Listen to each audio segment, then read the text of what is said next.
So today I'm with Alexander Bougier from EOS Canada. Alex, welcome to the Cryptoverse. How are you doing Hey, today? thank you for having me. Really appreciate it. You are very welcome, sir. So today we're going to have a bit of a chat about how to launch a public blockchain based on the EOS IO software. I've been following your EOS Canada videos, very much enjoyed them. Sometimes a little bit over my head because you're kind of a techie guy, right?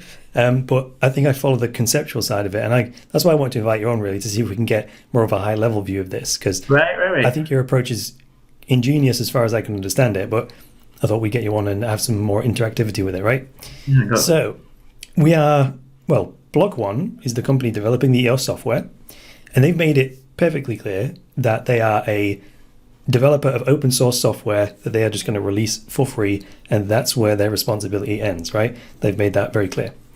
And it's up to us as the community, if we wish, to take that open source software and then launch a blockchain with it, but that's up to us, right? And it's up to us Yeah. to launch it, maintain it.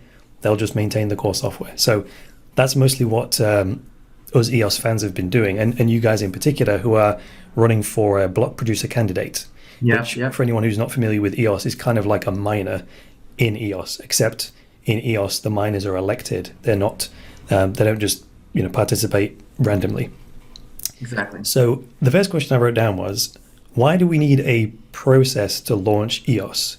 And Oh, how does that differ from launching like a Litecoin or a Dash or any sort of Bitcoin type fork? Can you give us a bit of that? yes, of course. So, EOS, as you just said, elects 21 entities or organizations throughout the world to be block producers. And so you can imagine a few people jumped in the opportunity and wanted to, because there's a reward, just like in mining, there's a reward to being a block producer. Right. So people jumped in and tried to become a block producer and worked out. But then the network, upon launch, needs 21 block producers. That's how the network functions. And they take turns in producing blocks and eventually getting the reward. So we need to orchestrate a launch with different entities which all want to be elected. And you can imagine today there was maybe, I don't know, 100, 150 entities of such sort, and they all want to be block producers. So they're called today block producer candidates. And we need to orchestrate these competing yet collaborating entities, right? So the launch means we need to get consensus on certain things to launch one network, but everyone trying to be the first at some point. I got you. So the process there, like there's many things we need to agree on that is very critical. For example, how we honor the ERC20 Ethereum contract and the balances there, right? Oh, the distribution list of people who have The participated. distribution list, Right. because as a community, do we decide to honor that or not? Like it's the community deciding. But of course, that's the best distribution list we can imagine because it's like people who are already vested, interested in the space, they're prepared and all that. That's what Block One prepared. But we need to take a decision and honor that. And so we need to have a process to do that. How we're going to take that? Like someone wrote a program to fetch that from Ethereum. Now we need to make sure that when we launch, we have the latest and greatest version of that after everything has been frozen. So we need to quickly come to an agreement, but with different entities in a decentralized fashion. So Right. that's why we need some process to orchestrate all that. Right. I mean, once we've got a blockchain running, the technology can automate the consensus. However, it can't do that before its existence. So there has to be Right. a human consensus on how we get to that point, right? Exactly. That's interesting, Exactly. isn't it? And that's the bit the software can't help us with. Yes. And Right. maybe we can talk about that a little bit. Sure. Okay, so I've looked at as much of the EOS technical material as possible, and so the way Block One have designed it now, and the way we envisioned the code to be on the 1st of June when they release the official version, how are you supposed to launch an EOS blockchain? If you just took it out of the box. So you can do that manually, right? You can say run the program, and then you're alone in the world producing blocks alone in the world. There's no real reward there because there's no token of any value because you're alone, right? So no one's Like gonna Satoshi mining the first Bitcoins exactly on his he's own, alone in right? the world. Okay. So you can do that manually. That's fine. but then you can do it with friends, right? You can, oh, let's create a network. It's more exciting this way. And then you can start producing blocks and by turn. And but then again, that's not the main network, not the network everyone's going to recognize. At some point, we need to have one big swarm of nodes, all interconnected, with hopefully the best players in the world that are really candidates and are going to run the network for reals, and and get a solid network established. That's the challenge in launching it. I don't know if that answers the question. Yeah. Mm-hmm. And the big challenge is because there are so many people competing to be one of those block producers. It's a question of how do you select the first 21 out of the big pool, I suppose. Right. So I don't know if you guys have seen Thomas Cox's post. He was talking about appointed block producers. So when we start the network and we appoint 21 block producers, they're not rewarded. And if they do the work of the appointed block producers, just creating blocks with no rewards, just to get the chain running. Right. And after that, only when people will start voting with their stake. Now, I'm talking about token holders from around the world. They're going to start voting on that chain and then elect the real block producers. You're not appointed anymore, you're a block producer. And then you get the reward. So, it's really just a service to the community to be those first appointed block producers, just to make sure the network starts, and then people are able to vote. And then the real game starts, because it always only depends on votes from token holders, not from, our own internal, initial block producer candidates agreements. That's just to make sure it launches. That's cool. So if you're not the elected politician, you don't get paid, right?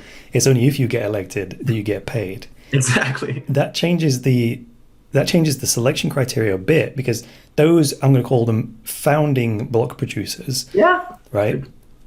They should be the most technically competent, because that's really the key, just to make sure it's solid enough for the voting process to then start swapping them out. Right. So the process we've created there at EOS Canada, the EOS BIOS tool, that's what allows us to find out and sort of, skim out. I don't know how to say that. Sort out. Yeah, to sort out those who are, we think, as as a community, the most technically savvy and the most able to do that launch properly. Okay, and you can do that in a technological way somehow. Right. So, go on. Look, there's a way to launch a network. We've seen that a lot in the test nets, community test nets, is you have someone saying, okay, everyone give me your IP address, give me your keys, and I'm going to start a network, and then you connect to it. Right? That's the more manual approach. Right? And then we just agree with that person running the test net that they're going to select the right information, they're going to put the right contracts in, and just to put in perspective the importance of the things we put in, let me tell your audience here, what are the things we need inside the chain to make it mainnet worthy, right? What are the things we need to agree on and to inject in the chain? So for example, the first thing is the system contract. The system contract is something that as a community, we decide to put in, and it deals with the voting mechanism, the election mechanism, the resource usage limiter, and how we buy and sell RAM, all these things that are very critical that are in the white paper, right? We could decide to launch a chain that has not 21 block producers, but I don't know, and give twice the reward to I don't know what, right? The program, the contract decides on that. So the person booting needs to make sure we're in agreement on that we're using the right smart contract. And then there's also other contracts, for example, the multi-sig, the MSig contract. This one gives the BPs those superpowers that we talk about in the white paper, like allowing BPs to inject a transaction and propose it to other people. For example, I don't know, issuing $1 million to that guy or destroying those coins from that guy. Like BPs have superpowers, but they use that contract to say, okay, I propose that transaction, and that transaction, once it's executed, does not need validation from the owners, right? It's impersonating anyone on the chain, but you need 2/3 plus 1 of the block producers agreeing on that. So anyway, this is another contract that we need to agree on and put in. And then there's the initial monetary base and how we bootstrap the things in which order. So all these things need to be decided by, I think, people who really know what they're doing, right? Because you can't put just any contract there. This is the core functionality of the chain. We need to know what we're talking about. So is that analogous? I'm going to draw another metaphor here. Is that analogous to when you like buy a new packaged computer? It's the stream of apps that comes with Windows pre-installed, basically, right? And that if it's Dell or Packard Bell or whatever, it needs to be universal, so that they can support it just the same and all the rest of it. So, and this is key to be in there at the very genesis of EOS, because as soon as blocks start being mined on top of that, that's what you got, right? That's your DNA, right? Exactly. Okay, cool. Yeah. So did you have more to say on how the EOS BIOS kind of handles this? So look, there's that manual approach where people would, for example, trust the testnet owner to do that properly, right? Okay. But the challenge is always having consensus and making sure in a distributed fashion that we agree on that smart contract. So right now, if you only trust that guy, it's very difficult to have everyone have a say on, okay, is that the content of the chain? Is that the right snapshot with the right balances from the token holders, right? So launching it manually with one person like that, they're running right now, from what I've seen, they're running bash scripts. So it's just a few lines executing operations to do that. And it's fun because you have a clear understanding of all the steps when you're doing that. But at the same time, it's not automated. So it's prone to human error many times. And you're not building the knowledge into the software, right? So what we created is EOS BIOS, which is a fully automated way of bootstrapping a network, but it's also decentralized, and it uses EOS. That's the fun bit. It uses EOS to bootstrap EOS. And how we're doing that is that we're actually creating EOS blockchains before the launch. And we're adding more and more to we call that the swarm of nodes, like many nodes, many block producer candidates are participating. And from that first network, we're booting the next network, because on that first network, we're able to get consensus in a distributed way. And the software we built allows you to publish your intents, publish which content you want in there, publish which peers you think are good at launching the network or not. And using those votes, they're really votes, instead of using a Google spreadsheet where you can't really, say that row is locked to that person, right? We're using the EOS semantics and account and security and authorization there to have these votes work to build the next stage. So using these weights, we're able to say, okay, we think this entity is very good and they will be able to do the launch properly, and we defer the decision of the content to these like top 5 entities or organization, right? I gotcha. But the community decides. All of us decide. And it could switch from day to day. If someone just proves the next day and gets the weight of their peer votes, that they're more worthy. And in the end, just to remind you and everyone here, is that the launch process, the voting mechanism, is not related to how token holders will vote to elect the real block producers. It's just a way for us to properly launch the network in a more fair way, right? It's not relying on someone's central authority. It's decentralized. And when we run the program, actually, we don't even know before the start who is going to be the number one injecting the content. It could be one of the top 3, 5. We're going to decide that very soon, right? I don't know if that is clear. I gotcha. So that's clear, right? So you've now got this preliminary network that kind of uses the governance features of the EOS software to create a pre-launch network purely to create a decentralized governance system. Exactly. As a preparatory foundation to then, as a jumping off point. We tried many things. We tried, we could use IPFS. It has a system called IPNS where you can publish some content, and then it brings about some sort of consensus, a little bit like DNS, but decentralized. And you could point to your content, but that was super slow.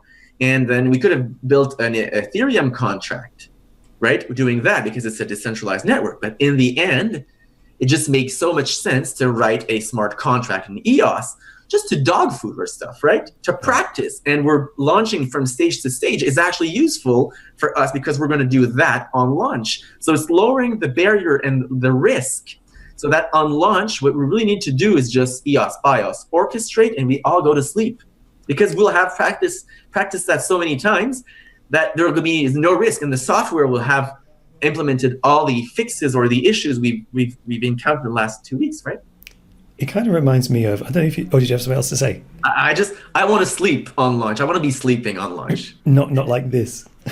Exactly. Right. So what I was going to say is that just while you were talking, it reminded me, I don't know if you saw this, you know when they live streamed the test launch of the SpaceX Falcon Heavy rocket?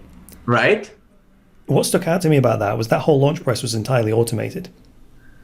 Well, Which means they calculated every variable in advance, and the course. fact that it worked, they were like, so much complexity was just like boom, and it worked. Of course, that's what we want. We want to have high assurance of a successful launch, and that's by making sure a piece of software encompasses all the tricky issues and make sure that upon launch there's less risk. Right? That's Right. just like software testing. You improve your testing of the software until the software performs exactly as you want. That's better than having a manual process where you don't know the next command if it fails or not. Right? That's a good point. That is a very good point. And one of the things I was listening to EOS Radio, and one of the challenges that people were bringing up was just the communication. Just like even down to getting an agreement on which chat platform the block producers should use to coordinate communication. And I was thinking, oh my goodness. I mean, and I started thinking like, well, how can I help with that? I was like, I'd even be prepared to sit with Telegram open on one screen and then Keybase on another one and copy and paste messages if I have to. But that's really not, I think this is an issue only if the consensus is not automated in a way. Now we need to figure out and have consensus about so many things just to get to another level of consensus, right? Right now, our proposal, EOS BIOS, has all that solved through the protocol. We publish that file, and everyone with the software reads that file. It's decentralized. It's signed by an EOS account. So we don't really need sophisticated channels to chat to get around to the next level of agreement. It's in the protocol. And my take on all these communication channel things is that we don't know who the block producers will be. When we know who the block producers are, then we can figure a way to communicate with them. But in the meantime, we have the protocol to reach an agreement directly. And the communication is through the contract. To get to these founding block producers, as I call them. Is that what we're talking about, right? Yeah. An agreement between the founding block producers through a protocol is a lot better than a communication channel, than a Google spreadsheet, then I don't know which file in some GitHub repo, right? Right. And then once we get to that, then people can vote, and then that's the real block producers who earn real rewards, and then we're home free, sort of thing. When the network launches and the mainnet is established in a solid way, then token holders will vote, and that becomes the real thing, right? You're block producer at that point. And you know what? Some people might be elected as block producers without having participated in the launch, right? That's a possibility. That's possible. That is totally possible. That is totally possible. You mentioned a few things there about what we need to get consensus on before the blockchain is fully live. Things like the system contract, the token snapshot, that kind of stuff. Yeah. So exactly. that means that those things are variables. And because anyone can use the open source EOS.io software, that means that if you just downloaded it and launched it, you've still got to make those decisions and tweak it based on the specific use case that you've got. That's the bit I didn't get until you just said that. Yeah, that's why the human consensus is required. Yeah, because it's a decentralized network with different parties. So for launch, you said it earlier, we need to have all these entities that are decentralized be at least in agreement for launch. Right, because you can launch an EOS blockchain that behaves in subtly different ways depending on how you want it. And that's the thing. We as human beings have slightly different personal preferences about that. So we've designed EOS BIOS to be able to be reused for any launches in the future, to launch side chains, to launch private or networks internally to corporations. You could use that to launch a network with a very different system contract, with the different voting mechanism, with different way to appoint a block producer, different resource limits and all of that. But you can use the same software to launch it, even in a decentralized fashion. And our goal is to provide those tools for the EOS ecosystem, even post-launch, for people to be able to simulate on their own machine locally the exact same sequence we had on mainnet launch, so they can be running and doing local testing with a real clone of the mainnet very easily. Our goal is one-liner, tap, enter, and you have a mainnet-like system on your machine, or you can create private networks and I don't know what, right? Right. Something just occurred to me. Is this true or false that the EOS BIOS just outline concept, didn't that start out as a Thomas Cox Medium post? Yeah. How did you guys come up with that? No, well, we read the post and it was a great idea. And I just looked around and I looked at the different solutions out there to actually boot a mainnet. Mm-hmm. And what I found is a few community members creating scripts and telling people to join them. And I thought, this cannot work. And I looked around and I was looking for a solution like EOS BIOS, and I found none. So I started immediately writing something that could, sustain because there's also threats, right? Sustain the DDoS potentially. People do not want EOS to launch and succeed, right? Some people have vested interest to make sure that doesn't work. So we're designing the thing also to sustain large attacks. And we want to make sure that we're scaling a large network directly from day zero, so that even if some nodes are attacked by large DDoS, like denial of service, like people swamping your router with traffic until it burns, we want to be able to sustain that too, right? Mm-hmm. So that's another of a challenge. And I didn't see anything that would sustain that. If you have one guy on his cable modem doing the launch, it's super risky, right? That's very easy to DDoS. Right, well. Right. I had another question there. It's slipped my mind temporarily, but we'll move on from there. Oh, here it was. What are there any reasons not to use the automated EOS BIOS approach? Well, reasons not to use. Yeah. There's reasons if you don't trust the code, right? Because EOS BIOS has many algorithms. For example, the meshing algorithm to allow a quick boot of 150 nodes so that they're all interconnected. That's an algorithm that is used. Also, another algorithm is to create the subnetworks so that you can all peer together, and there's algorithmic like graph theory programs in there. So, I mean, it's a little bit more complex than just a few bash scripts. Mm-hmm. So a reason not to use it is if you don't trust the code.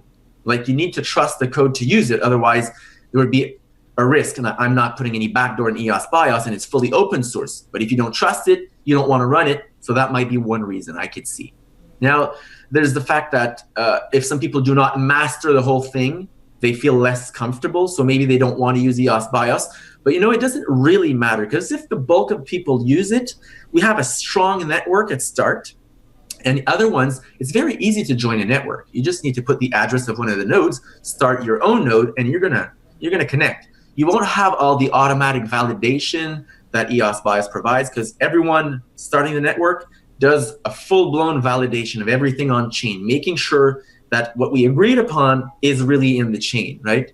So that's also important to get to heighten the trust in the network we launch, because everyone that are appointed block producer now can say, yes, I, out of my own authority or my own, I vouch for that network because I verified it too.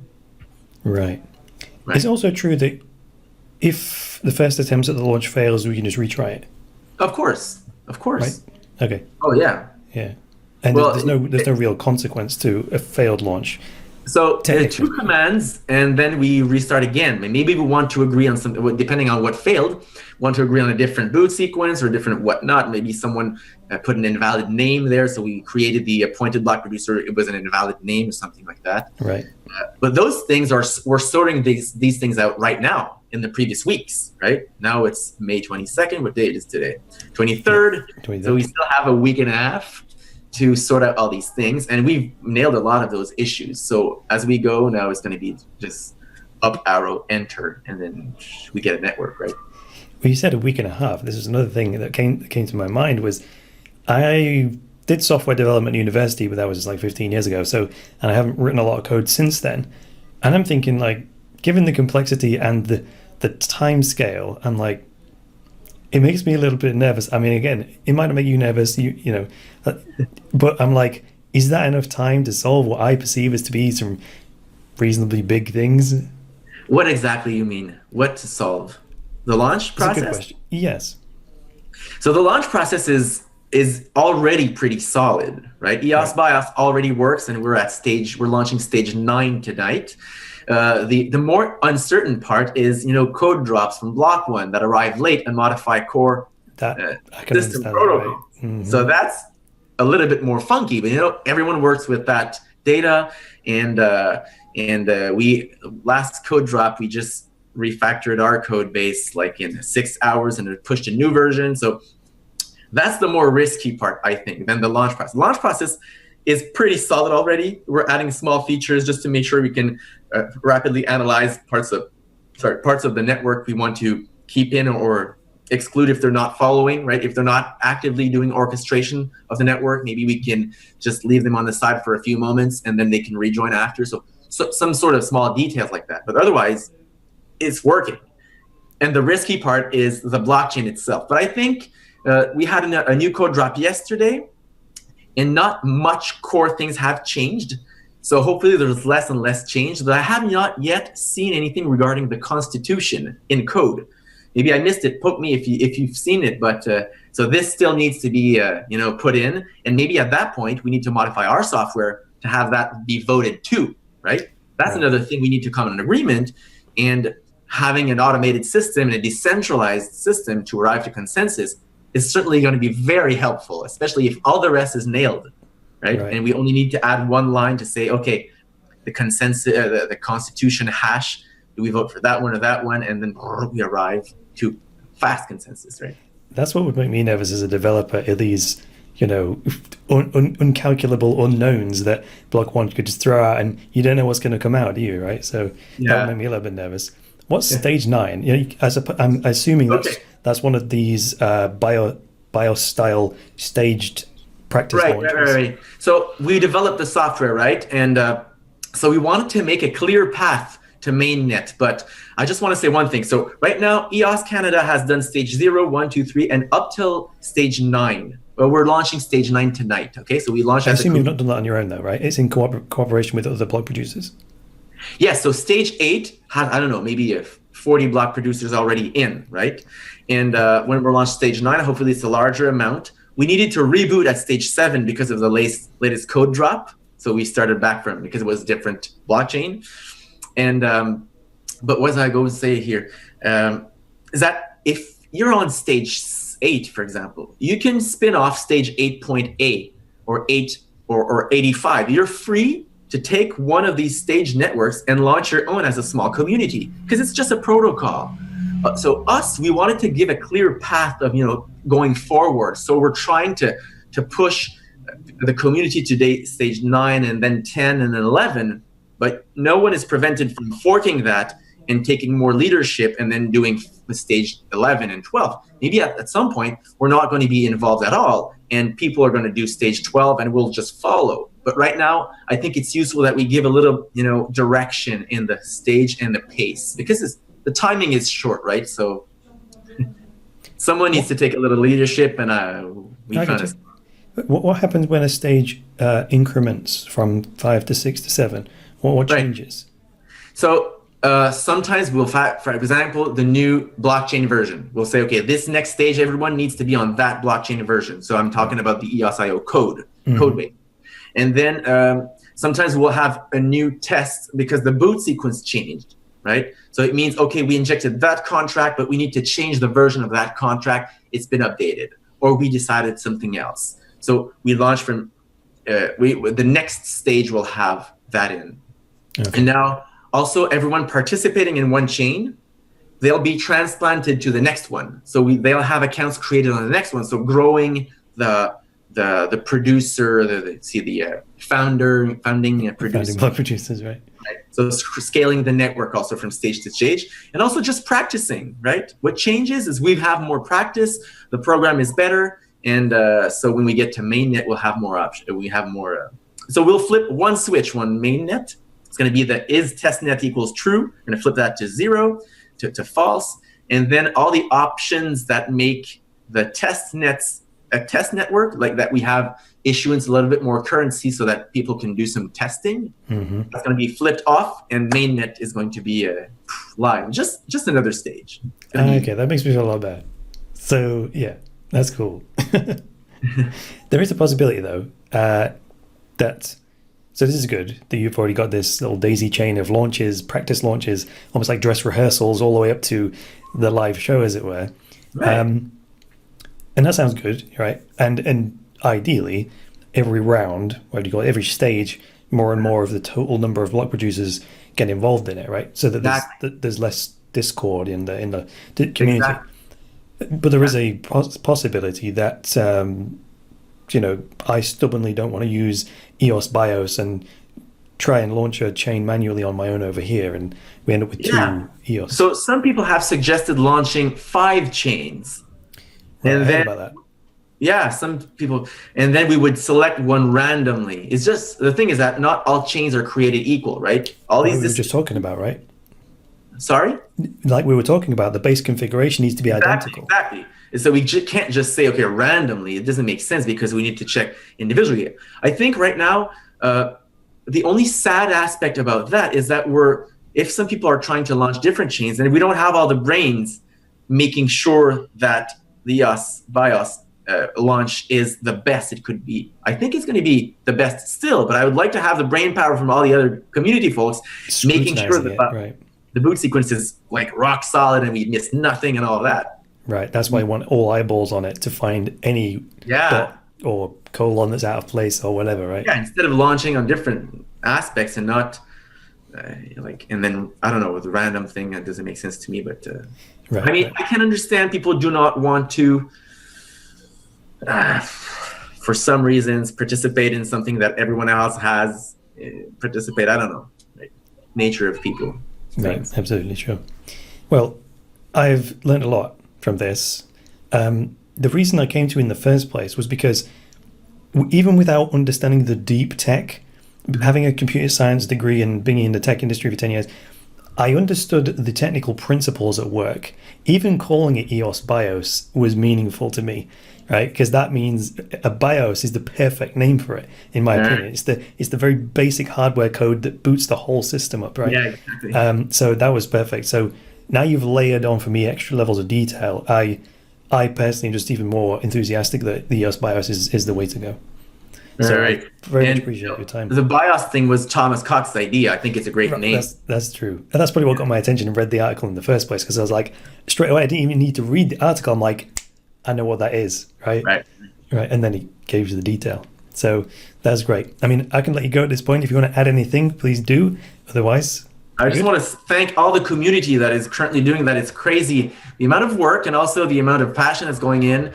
And I don't know, maybe, so one thing we've been seeing is really great. Dafeng from EOS Asia, he's been translating live, real time in those video sessions with all the Chinese block producers.